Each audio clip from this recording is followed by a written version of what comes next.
Olá, salve, salve! Mais um Bem Bahia começando, repleto de arte, de cultura. Veja o que preparamos especialmente com todo carinho para você. O bonde da cultura vai para Tracupá, a terra do couro. Tem também a nova montagem da Companhia de Teatro da UFBA. É uma data memorável para nós! E toda a poesia presente em Maria Bethânia. Que nem alegre, nem triste, nem poeta. A nova imortal da Academia de Letras da Bahia. Entre Petrolina e Juazeiro.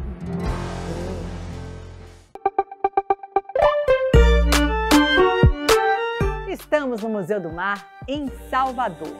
Um novo espaço criado pelo navegador Aleixo Belov. E aí, todos a bordo e preparados para desbravar os 7 mares? Então vamos nessa!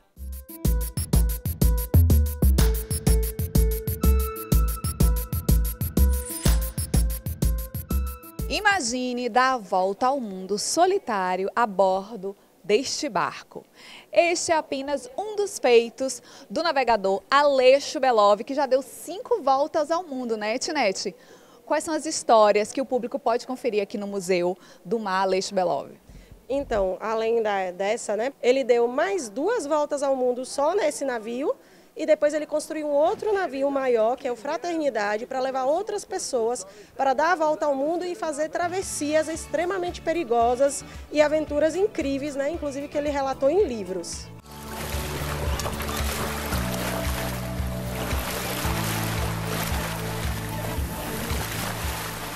Esse barco aqui, ele tem 36 pés e o que impressiona é o tamanho dele, né?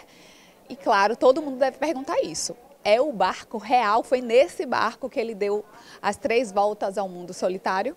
Sim, essa é a embarcação original que Aleixo Belov construiu no fundo de quintal dele, na Baixa de Quintas, né? E esse barco aqui, todo mundo pergunta como ele entrou aqui no museu também. Ele veio pelo teto porque a gente é um prédio histórico, então não podia derrubar a parede, abrir porta, né, para o barco entrar. Então ele vem pelo teto, teve que destelhar metade do telhado para que essa embarcação ela entrasse por inteiro aqui no museu. E esse segundo andar do museu é dedicado ao Fraternidade, né? Sim. Que Aleixo intitula de Veleiro Escola, que é o dobro de tamanho do Três Marias, né? Por que ele criou esse barco? Então, depois de ter vivido as 3 aventuras dele de viagem em solitário, na última viagem, na terceira viagem, ele levou em algumas partes os filhos dele para vivenciar e conhecer os lugares que ele mais gostou. Ele gostou tanto da experiência de mostrar a outras pessoas o como é maravilhoso viajar, conhecer o mundo, que ele decidiu construir o Fraternidade, para levar outras pessoas para ter essa vivência e aprender com essa experiência. E ele não levou só pessoas que já sabiam navegar, ele levou diversas pessoas que nunca tinham estado no barco. Isso criou vários desafios, né?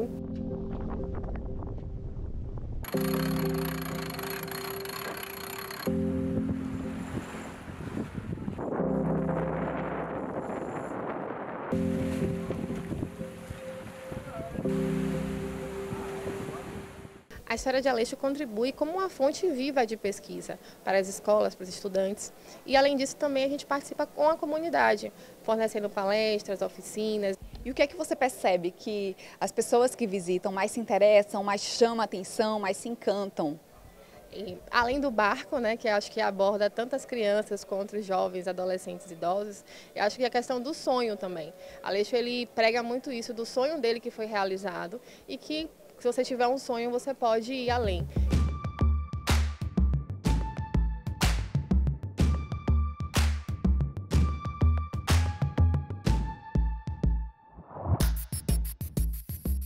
Giovana, o que é que te chamou a atenção no museu? O que é que te trouxe aqui? a originalidade das peças e a grandiosidade do trabalho do Aleixo, né? A coragem que ele teve de explorar oceanos tão diversos. O que mais me chamou a atenção foi as diversas culturas, né, que ele conseguiu conhecer, né, através das viagens dele, das navegações, né. Dá para conhecer um pouquinho mais do mar através do olhar do Aleixo? Dá sim, com certeza. A coragem dele, né, é muito inspiradora também, deixa a gente com aquele gostinho de querer também participar, né, dessa volta ao mundo que ele faz. Muito interessante. E aí, se candidata aí para a próxima volta ao mundo do Fraternidade? Com certeza, se ele estiver vendo, né, essa reportagem, tenho sim muita vontade de participar.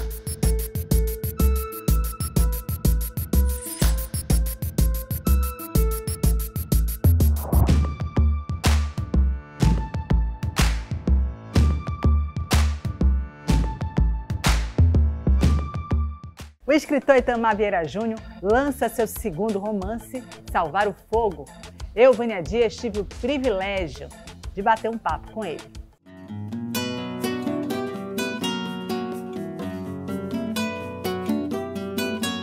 Vencedor dos prêmios Leia, Oceanos e Jabuti, o escritor Itamar Vieira Júnior é baiano, soteropolitano, prata da casa, gente nossa. O público não arredou o pé até tirar uma foto, receber um carinho, uma troca, um olhar. Momento de muita importância também nessa entrega. É sempre muito bom participar de eventos como este, né? As pessoas celebrando a literatura, celebrando as narrativas, o autor, e o autor também, em contrapartida, agradecendo e celebrando o público, né? O público leitor. É nessa entrega, inclusive, que a literatura vai ganhando seus contornos. Torturado, um sucesso da literatura brasileira aí nas últimas décadas. E a expectativa, imagino que seu coração, não só o público, né, fica na expectativa, mas seu coração também por essa resposta e pela receptividade. Qual é o sentimento assim, nessa entrega agora, Salvar o Fogo? A sensação é de que eu trouxe uma história que... com essa intenção de que ela encontre leitores, e eu acredito que os leitores que se interessaram e se encantaram, né, com o Torturado também vão encontrar coisas, paisagens, histórias, narrativas que podem da mesma forma encantar, porque foi o sentimento que eu tive enquanto eu escrevi essa história. Tudo que a gente vive hoje, de alguma maneira, espelha um pouco esse passado mal resolvido brasileiro, né? Acho que nunca olhamos de uma maneira muito honesta para esse passado. Eu estou muito feliz de estar aqui no lançamento de Salvar o Fogo. Eu estou relendo Torturado e é um romance muito interessante, Torturado, e eu estou com uma expectativa muito alta para esse romance. Um tema também que eu gosto muito, que é o direito à terra. Acredito que encanta essa leveza que Itamar tem, né, de tratar coisas tão importantes, tão necessárias para o nosso cotidiano. A filha da finada Mira estava mais à vontade que o habitual. Por toda a vida se mostrou desconfiada. Jamais quis se aproximar da nossa casa. O que há em Salvar o Fogo é o resgate de uma história da igreja, que é uma história, né, secular, e aí eu estou pensando na história do Brasil, na história da colonização e da escravidão também. É mais um resgate histórico do papel da igreja do que uma história sobre religião. E é uma história que, em certa medida, a gente vai compreender os impactos, né, de toda essa colonização, dessa evangelização na vida das pessoas. Aquelas que conseguiram se adequar ao que a igreja pregava, sobreviveram, e aquelas que não se adequavam eram hostilizadas, eram de alguma maneira também violentadas, destruídas também.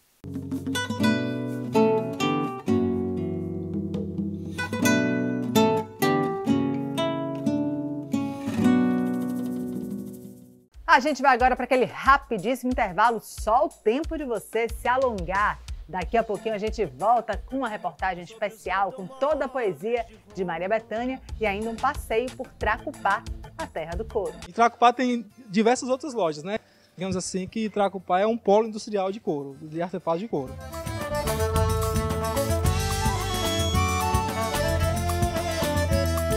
Até já!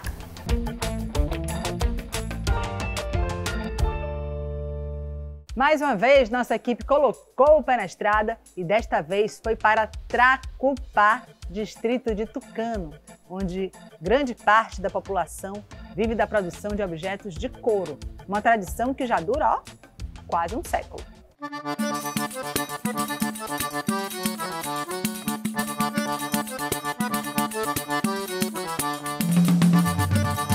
95% da população de Tracupá vive da confecção de objetos em couro, ou seja, quase todo mundo. E aqui nesta rua é possível encontrar várias tendas onde as famílias trabalham e até mesmo peças sendo finalizadas, expostas ao sol. A gente vai conhecer agora a história da família de Seu José.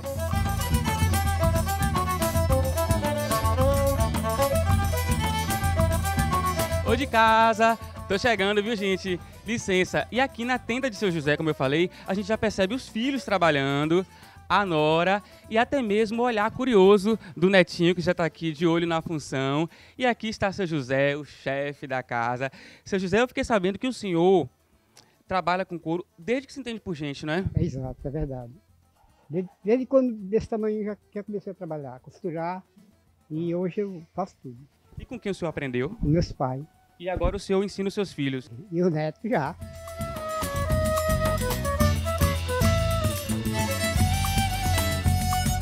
Quais são as peças que o senhor mais faz aqui na sua tenda?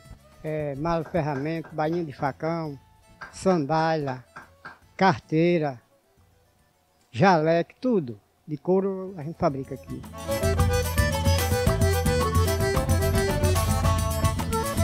Antes do couro se transformar naquela bolsa maravilhosa que Seu José estava fazendo, ele passa aqui por um processo que chama grosar, que é esse couro que chega in natura para ser preparado. Não é, dona Neinha? Esse processo aqui, até o couro virar um material que possa ser utilizado para fazer, dura quanto tempo? Ele aí, é como diz a história, o tempo, sendo um tempo assim quente, o sol quente, terminou de grosar aí, a gente coloca no sol, ele vai ficar enxombrado, né? Quando ele estiver enxombrado, a gente vai lá fora, pega ele, coloca aqui na mesa, pega o burnidor, vai burnir ele para ele ficar bem lisinho, entendeu? Aí a gente vai riscar, coloca o modelo em cima, vai riscar, vai recortar, rebaixa e aí a gente começa a fazer as colagens, entendeu? Para fazer esse arremate que a gente está terminando agora.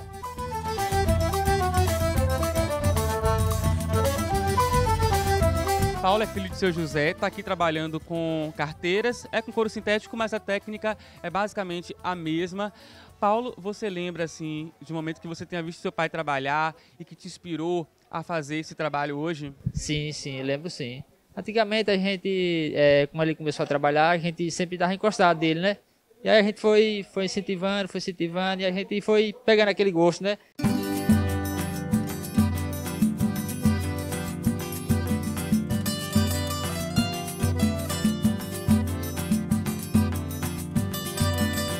Muita variedade. Aqui a gente vê chaveiro, capa para celular, a gente vê também bolsas. Só que essa história entre Tracupá e o couro tem mais de 100 anos. E com a chegada de novos equipamentos, a produção aumentou. É por isso que existe a Cupact, que é uma cooperativa aqui de artesãos da região, que tem mais de 10 anos, não é, Adriana? Exatamente, mais de 10 anos.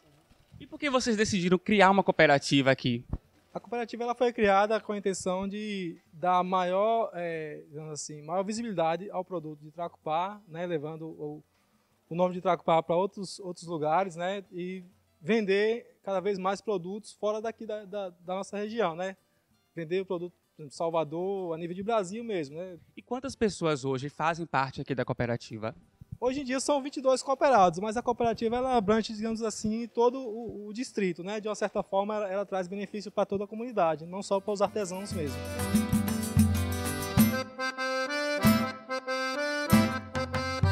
E aqui vocês têm uma loja também, não é? Onde vocês comercializam, tem a marca de vocês. Isso, nós temos a loja da cooperativa, né? Da Copact, que a nossa marca é Tracupá Couro, mas assim, em Tracupá tem diversas outras lojas, né? Digamos assim, que Tracupá é um polo industrial de couro, de artefatos de couro.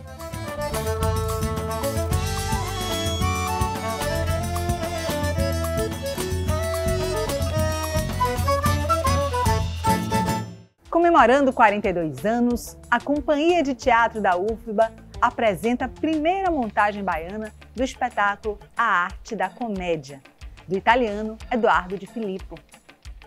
Traduzida e dirigida por Marcos Villagóis, a encenação utiliza o realismo para discutir de maneira cômica o próprio teatro e sua função social. O elenco é formado majoritariamente por atores e atrizes da Escola de Teatro da UFBA. O teatro não está morto, Excelência! O teatro está vivo! Ele é vital! Mas se ele estivesse vivo, ele daria outros resultados! A Arte da Comédia, ela trata do teatro, por isso que a gente está montando esse espetáculo hoje aqui. No momento que a gente levanta questões do ator, traz questões para o público de Salvador, de 2023, eu acho que combina muito o que se passava ali naquela época. O ator está falando o tempo todo do que é teatro, de como é um ator de Campese, né? Ele é muitos anos do teatro e explica como é a vida dele no teatro, como ele cresceu, desenvolveu, aí fala da profissão do ator. Excelência, hoje à noite, 12 de dezembro de 1964, é uma data memorável para nós. Atores, comediantes, atrizes, pessoas do teatro. Estamos todos aqui neste tablado glorioso na sua presença. Vamos, saúdem ao senhor prefeito. Todo o elenco do espetáculo é composto por alunos da Escola de Teatro da UFBA, exceto o Zé Carlos, que é um ator convidado, né? Isso. Então, Campese, ele é dono de um galpão de teatro. Esse aconteceu uma tragédia, né? Porque ele perdeu o galpão em um incêndio e ele vai pedir o apoio ao prefeito para conseguir viajar, dar continuidade aos seus trabalhos. Só que o prefeito não faz exatamente o que ele pensava que fosse feito, né? Na verdade, o Campese, ele bate de frente com o poder público e como os artistas são tratados. Quando nós vamos pedir apoio, financiamento, né? É sempre esse milindre, né? Essa área movediça. Os atores são sempre figuras extravagantes, originárias, um pouco loucos, mas boas pessoas. Se te fazem perder tempo, ao menos ganha um pouco de bom humor. Interpreta o prefeito, que ele não tem o nome dito, né, no texto, o nome dele é Decaro. E ele é uma figura que faz muito contraponto a essa figura de Campese, né, que é essa figura do artista, e o prefeito vem justamente para fazer esse contraponto. O prefeito vem dizer, olha, o artista ganha o que quer, tem um monte de espetáculo aí, tem prêmio, você quer mais o quê e tal. Há muitos anos o ator era um perdido, que tinha enfrentado as dificuldades do seu trabalho e era considerado um fora da lei pela sociedade. Mas falamos de hoje, os atores ganham o que querem. Espetáculos subvencionados, prêmios, financiamentos, o ministério à disposição.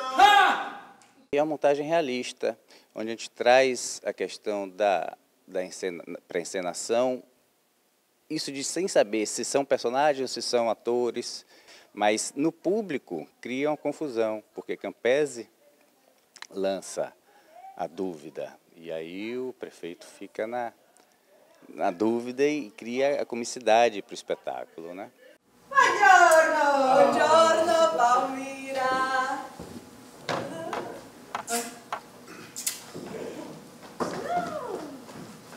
Quem é? A gente faz um resgate de um texto que vem de uma outra época, de um outro contexto, né, de uma Itália que a gente às vezes desconhece e traz para uma realidade que também conversa com o que tem acontecido no cenário cultural, artístico. Eu acho que os autores têm medo de escrever e o governo tem medo daquilo que os autores podem dizer quando escrevem. Medo de quê? Como mensagem principal, a gente tem assim, venha para o teatro, venha se divertir, o público vem conhecer o que é teatro, a vida dos atores. A gente meio que vê os bastidores de um espetáculo qualquer. O público me aprovou com um longo aplauso.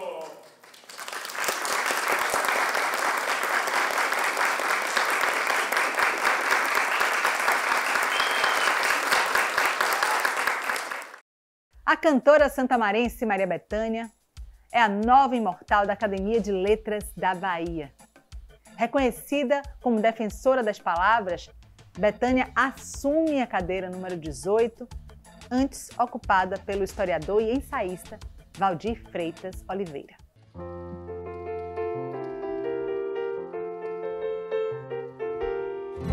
Sou a chuva que lança areia do Saara sobre os automóveis de Roma. Eu sou a sereia que dança destemida Iara, água e folha da Amazônia.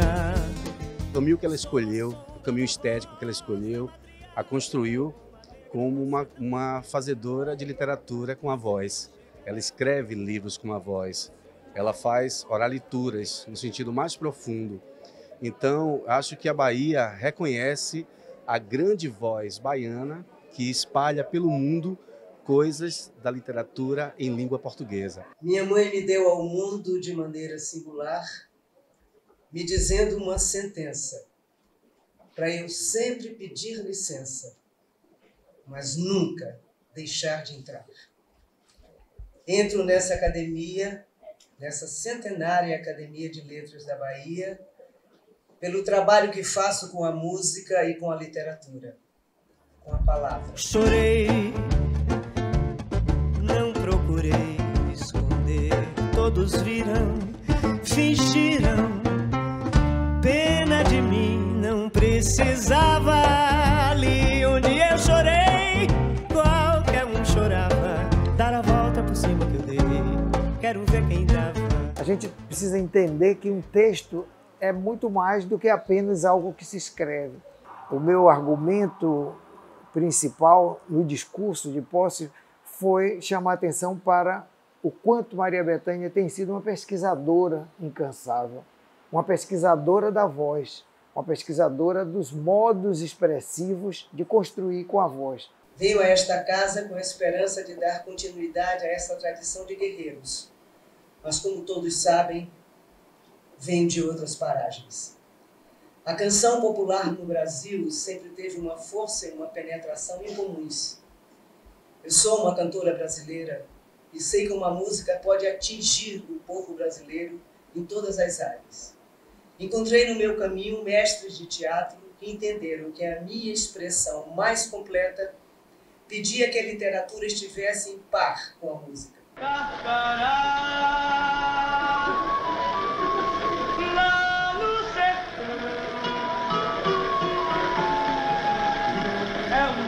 Que a voa que nem avião, é um pássaro malvado, tem um bico volteado que nem gavião. Carcará. É óbvio que essa voz também vai caminhar na direção da alteridade, né, do outro. A voz constrói o outro, a voz constrói a sociedade, essas dimensões mais amplas. Quando ela canta Rosa dos Ventos, de Chico Buarque, ela usa artifícios composicionais do canto para que a gente ouça uma multidão. Então, quando ela acelera as palavras, uma explosão atômica, a aceleração da fala faz com que a gente perceba que a voz está em cima da cabeça da gente. Tem uma multidão, essa multidão que, ainda que tarde, vê o seu despertar. Conheço a voz de Bethânia desde dentro. Sua voz também sempre foi assim peculiar e desde sempre atada à música através da poesia. Mas o que me toca de modo muito especial é poder ver o quanto meu trabalho com música e literatura pode ir além dos espetáculos e discos, indo alcançar as salas de aula, sobretudo as do ensino público. Desde o primeiro semestre de 2017, a Escola Estadual Ministro Jarbas Passarinho, localizada em Camaragibe, em Pernambuco, realiza o projeto Doutora Maricotinha, Poesia da Teoria Prática, iniciativa que trata a poesia como intervenção social e a literatura como acesso à cidadania. O projeto ele surge a partir do momento em que os estudantes me procuram, os estudantes do segundo ano do ensino médio, onde eles queriam fazer algo relativo à poesia, porque eles detectaram que não tinha tanta motivação para se trabalhar a poesia nas salas de aula. E eles gostariam de trabalhar a poesia.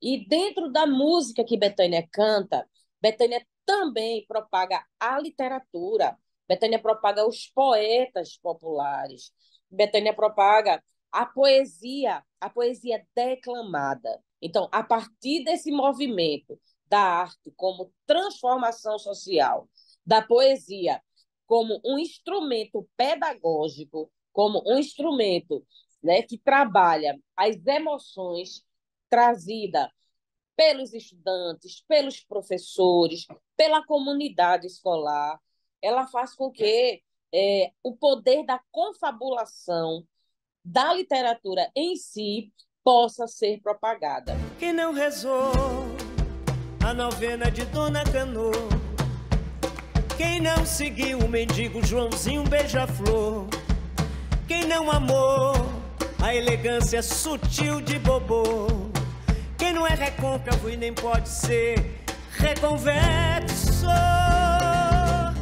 Um salve, um viva a nossa imortal Maria Bethânia. Muito obrigada pela audiência, pela companhia carinhosa de sempre. Um abraço apertado. Até semana que vem. Tchau, tchau.